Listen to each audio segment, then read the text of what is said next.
يؤتي الحكمة من يشاء আসসালামু আলাইকুম ওয়া রাহমাতুল্লাহ নাহমাদুহু ওয়া নুসাল্লি আলা রাসূলিহিল কারীম আম্মা বা'দ।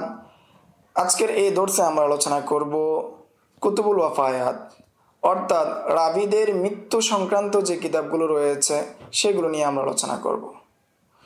প্রথম আলোচনা, হাফেজ আবু আবদুল্লাহ যাহাবী ওনার ওফাত 748 হিজরিতে। তিনি বলেন যে মুতাকাদ্দিমিন উলামায়ে কেরামগণ যে ওফাতের সন জব্দ করার ক্ষেত্রে, সংরক্ষণ করার ক্ষেত্রে গুরুত্ব দেননি যেমনটা গুরুত্ব দেওয়ার কথা ছিল, বরং তারা তাদের কাছ থেকে হাদিস মুখস্থ করেছেন। ফলে মহান বড় বড় ব্যক্তি সাহাবায়ে কেরাম এবং তাবিঈনদের থেকে বড় বড় মহান ব্যক্তিদের সন্নে ওফাত বা মৃত্যু সন সংরক্ষিত হয়নি, যে সেটা ইমাম শাফি রাহিমাহুল্লাহ এর সময়কাল পর্যন্ত অব্যাহত ছিল। এর পরবর্তীতে মুতাআখিরিন উলামায়ে কেরামগণ উলামায়ে কেরামের ওফাতের সন সংরক্ষণ করা এবং অন্যান্য বিষয়গুলোকে সংরক্ষণ করার দিকে গুরুত্ব দিয়েছেন।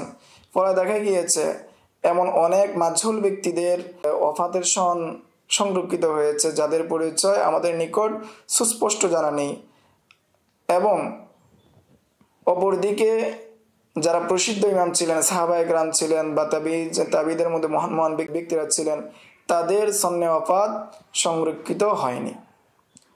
হাফেজ ইবনে সালাহ ওনার ওফাত 643 হিজরিতে। তিনি বলেন যে আমার নিকট পৌঁছেছে আবু আবদুল্লাহ আল হামিদি আল আন্দালুসি ওনার ওফাত 488 হিজরিতে। 1 নম্বর, আইলালের উপর সর্বোত্তম কিতাব হলো যে কিতাব লিখেছেন ইমাম দারাকুতনি, তার কিতাব কিতাবুল আইলাল। 2 নম্বর বিষয় হলো আল মুখতালিফ ওয়াল মুখতালিফ। এই বিষয়ে অত্যন্ত সুন্দর কিতাব হলো বা উত্তম কিতাব হলো ইবনে মাকুলায়ের কিতাব। 3 নম্বর বিষয় হলো ওয়াফায়াতুশ শুয়ুখ, অর্থাৎ শায়েখদের বা রাবীদের সন্নে ওফাত জানা, কিন্তু এই বিষয়ে তেমন কোনো কিতাব নেই। ইবনে সালাহ বলেন যে তার মধ্যে একাধিক কিতাব রয়েছে, তবে সেই কিতাবগুলো পরিপূর্ণ ইস্তেকসা করতে পারে নাই, অর্থাৎ সমস্ত রাবীদের সন্নে ওফাতগুলোকে সংগ্রহ করতে পারে নাই এবং ব্যাপকভাবে হয় নাই। বরং ইতিহাসের কিতাব রয়েছে, যে মুহাদ্দিসদের ইতিহাসের কিতাব রয়েছে, সেগুলোর মধ্যে তাদের ওফাতের সন লেখা হয়েছে বা সংরক্ষণ করা হয়েছে। এই জন্য এই সমস্ত কিতাবকে তারিখের কিতাব বলা হয়, যে ওফাতের কিতাব বলা হয় না। ইমাম সাখাবী ওনার ওফাত 902 হিজরিতে। তিনি বলেন সনদের মধ্যে যে ওফাত জানার মাধ্যমে এই জিনিসটা বোঝা যায় বা প্রকাশ হয় যে হাদিসের মধ্যে ইনকিতা আছে কিনা, আদল আছে কিনা, তাদলিস আছে কিনা, ইরসালে জহের আছে কিনা বা ইরসালে খফি আছে কিনা, এই বিষয়গুলো জানা যায়। যখন এই সন্নে ওফাতের মাধ্যমে বোঝা যাবে তারা একই যুগে ছিলেন না, তাদের থেকে যারা বর্ণনা করেছেন অথবা তারা যাদের থেকে বর্ণনা করেছেন, এই বিষয়গুলোকে যখন মিলানো হবে তখন এই বিষয়গুলো অর্থাৎ ইনকিতা, আদ, তাদলিস, ইরসাল, এই বিষয়গুলো বোঝা যাবে। আবার কখনো দেখা যায় যে রাবী এবং বর্ণনাকারী একই যুগের, কিন্তু তিনি তার সাথে সাক্ষাৎ করেন নাই, যে তিনি অন্য দেশের, অর্থাৎ যার থেকে তিনি বর্ণনা করেছেন তিনি অন্য দেশের এবং যিনি বর্ণনা করেছেন তিনি ওই দেশে কখনো সফর করেন নাই। 4 নম্বর আলোচনা, যে এই ফোনের গুরুত্ব, অর্থাৎ রাবীদের ওফাতের সনকে জব্দ করা, সংরক্ষণ করা অত্যন্ত গুরুত্ব, কেননা এটার মাধ্যমে হাদিসের সনদের ইনকিতা, আদল এবং তাদলিস এবং ইরসালে জহের এবং খফি এবং অন্যান্য আরও ফায়দা পাওয়া যায়, যেটা হলো সন্নে ওফাত জানার মাধ্যমে অর্জন করা যায়। কেননা সেটার মাধ্যমে পার্থক্য করা যায়, মুখতালিফ এবং মুখতালিফকে পার্থক্য করা যায়, মুত্তাফিক এবং মুফতারিককেও পার্থক্য করা যায়, নামের ক্ষেত্রে, বংশের ক্ষেত্রে, অন্যান্য যত বিষয় রয়েছে। দ্বিতীয় আলোচনার বিষয় হলো মুহাদ্দিসগণ যে সন্নে ওফাত জানার মাধ্যমে তারা ইসনাদ নকদ করার ক্ষেত্রে অনেক ইস্তেফাদা গ্রহণ করেন। তারা যে সন্নে ওফাতের মাধ্যমে ইস্তেফাদা গ্রহণ করতে পারেন তার কয়েকটি নমুনা হলো, নাম্বার 1, ইবনে আসাকির, তিনি নিজ সনদে সুফিয়ান সাউরি থেকে বর্ণনা করেন। তিনি বলেন যখন রাবীরা মিথ্যা বলতে শুরু করলো তখন আমরা তাদের বিপরীতে ইতিহাসকে ব্যবহার করতে শুরু করলাম। 2 নম্বর, ইবনে আসাকির তিনি নিজ সনদে হাফস ইবনে গিয়াস থেকে বর্ণনা করেন, যখন তোমরা কোনো শায়েখের ক্ষেত্রে তুহমত দাও তখন তাদের দুইটা সিনকে গণ্য করো, দুইটা সিনের হিসাব করো। সেটা হলো রাবির বয়স এবং রাবি যার থেকে বর্ণনা করেছেন অথবা লিখেছেন তার বয়সকে হিসাব করো। 3 নম্বর উদাহরণ, খতিবে বাগদাদি নিজ সনদে আবি হাসান আজ-জিয়াদি থেকে বর্ণনা করেন। তিনি বলেন যে আমি হাসান ইবনে যায়েদ থেকে শুনেছি, তিনি বলেছেন যে আমি মিথ্যাবাদীদের বিপরীতে তারিখ থেকে আরো অধিক শক্তিশালী কোনো বিষয়ের মাধ্যমে সাহায্য নেইনি, অর্থাৎ মিথ্যাবাদীদের বিরুদ্ধে আমি ইতিহাস দ্বারা তাদের মোকাবেলা করেছি। তিনি বলেন আমরা বলবো কোনো শায়েখের ক্ষেত্রে যখন সে মিথ্যা বলে যে তুমি কখন জন্মগ্রহণ করেছ, যখন সে তার জন্মের বিষয়ে সংবাদ দিবে তখন আমরা বুঝে ফেলবো যে সে কি মিথ্যা বলছে নাকি সত্য বলছে। আবুল হাসান বলেন আমি ইতিহাসকে গ্রহণ করেছি এবং ইতিহাসকে আমি 60 বছর যাবৎ ব্যবহার করছি। 4 নম্বর উদাহরণ, খতিবে বাগদাদি তিনি নিজ সনদে আবু বকর ইবনে আইয়াশ থেকে বলেন, তিনি বলেন যে আমি ইরাকে ছিলাম, এমত অবস্থায় একজন কতক আহলে হাদিস এলো, হাদিস লোক আসলো, তারা বলল যে এখানে এমন একজন ব্যক্তি রয়েছেন যে ব্যক্তি খালিদ ইবনে মাদান থেকে বর্ণনা করেন। তখন আমি তার নিকট গেলাম এবং বললাম আইয়ু সানাতিন কাতাবতা আন খালিদ ইবনে মিয়াদান, যে আপনি খালিদ ইবনে মিয়াদান থেকে কোন বছর লিখেছেন, কোন বছর শুনেছেন।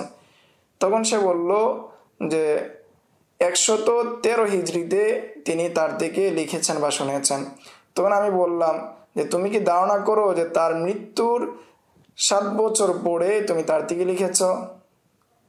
ইসমাইল বলেন যে তিনি মৃত্যুবরণ করেছেন যে 106 হিজরিতে।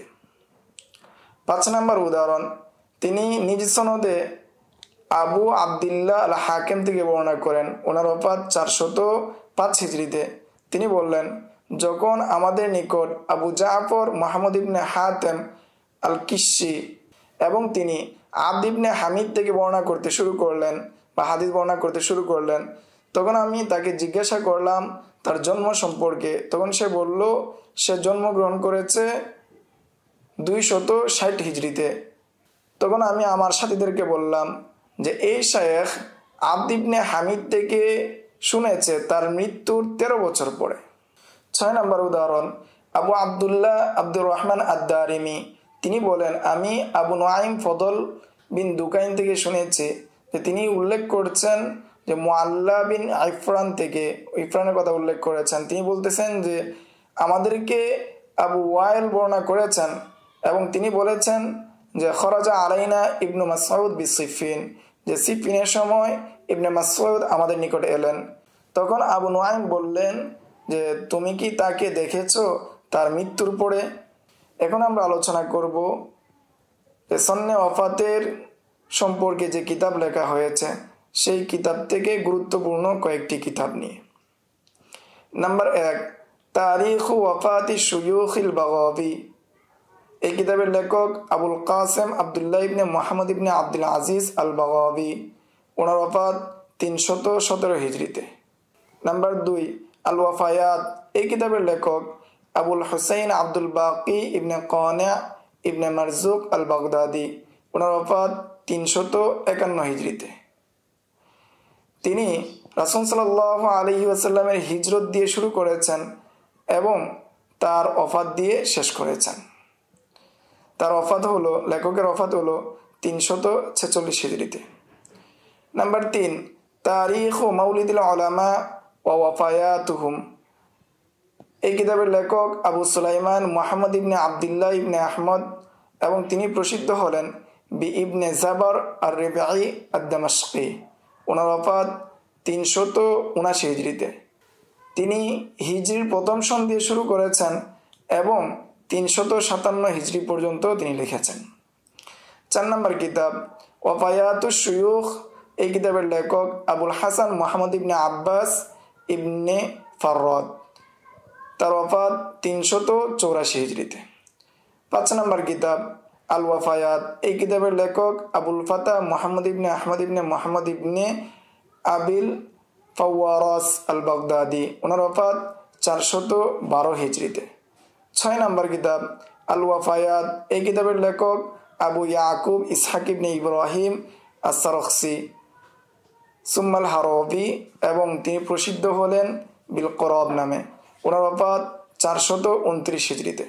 7 নম্বর কিতাব আস-সাবিকু ওয়াল লাহিকু ফি তাবাউদি মা বাইনা ওয়াফাতির রাওয়ায়াইন আন শাইখিন ওয়াহিদিন, এই কিতাবের লেখক আবু বকর আহমদ ইবনে আলী ইবনে সাবেত আল খতিব আল বাগদাদি, ওনার ওফাত 463 হিজরিতে। 8 নম্বর কিতাব আজ-যাইলু আলা তারিখি মাউলিদুল উলামা ওয়া ওয়াফায়াতিহিম, এই কিতাবের লেখক ইবনে জাবর আর-রিবিঈ। 8 নম্বর কিতাব আজ-যাইল আলা তারিখি মাউলিদুল উলামা ওয়া ওয়াফায়াতিহিম লি ইবনে জাবর আর-রিবিঈ, এবং তারিখ ও মাউলিদুল উলামা, এই কিতাবের লেখক হলেন আবু মুহাম্মদ আব্দুল আজিজ ইবনে আহমদ আল কাত্তানি আদ-দিমাশকি, ওনার ওফাত 466 হিজরিতে। তিনি তার জাইলকে শুরু করেছেন 338 হিজরি থেকে 462 হিজরি পর্যন্ত। 9 নম্বর কিতাব আল ওয়াফায়াত লি আবিল কাসিম আব্দুর রহমান ইবনে মুহাম্মদ ইবনে ইসহাক ইবনে মান্দু, ওনার ওফাত 470 হিজরিতে। 10 নম্বর কিতাব আল ওয়াফায়াত আবু ইসহাক ইব্রাহিম ইবনে সাদ আন-নুমানি আল মিসরি, তিনি প্রসিদ্ধ হলেন আল হিবাল নামে, ওনার ওফাত 482 হিজরিতে। তিনি শুরু করেছেন 375 হিজরিতে এবং শেষ করেছেন 456 হিজরি পর্যন্ত। 11 নম্বর কিতাব আল ওয়াফায়াত, এই কিতাবের লেখক আবুল ফদল আহমদ ইবনে হাসান ইবনে আহমদ ইবনে খয়রুন আল বাগদাদি আল বাকিল্লানি, ওনার ওফাত 488 হিজরিতে। তিনি শুরু করেছেন 406 হিজরি থেকে 488 হিজরি পর্যন্ত। এই ছিল কুতুবুল ওয়াফায়াত সম্পর্কে সংক্ষিপ্ত আলোচনা। আসসালামু আলাইকুম ওয়া রাহমাতুল্লাহ। ومن يؤت الحكمة فقد أوتي خيرا كثيرا وما يذكر إلا أولو